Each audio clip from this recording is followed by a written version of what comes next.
ওম নমো ভগবতে বাসুদেবায়। আমরা যে কোনো পূজায় যে অর্ঘ্য বন্ধন করে থাকি, এই অর্ঘ্য বন্ধনের বিধি শাস্ত্রে কী আছে আসুন দেখে নেওয়া যাক। নমস্কার, রাজু ভট্টাচার্য। সকলকে আমার ফেসবুক পেজ পুরোহিত প্রদীপ, ইউটিউব চ্যানেল বঙ্গীয় পূজা পার্বণের স্বাগত। শাস্ত্র বলছে, গন্ধ পুষ্পাক শত যব কুশাগ্র তিলশস্যপৈ। গন্ধ পুষ্পাক শত যব কুশাগ্র তিলশস্যপৈ দুর্বাভি সর্বদেবানাম এতদ অর্ঘ্য মুদাহৃতম।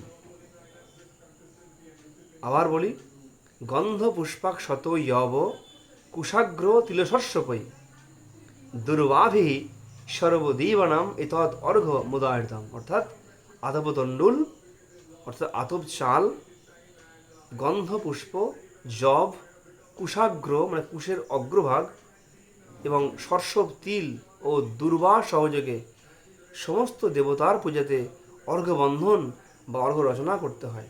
যদি ওই সকল দ্রব্যের অভাব দেখা দেয়, তাহলে অবশ্যই শুধু আদবতণ্ডুল এবং দুর্বা দ্বারা অর্ঘ্যবন্ধন করার বিধি শাস্ত্রে পরিলক্ষিত হয়। ওম নমো ভগবতে বাসুদেবায়।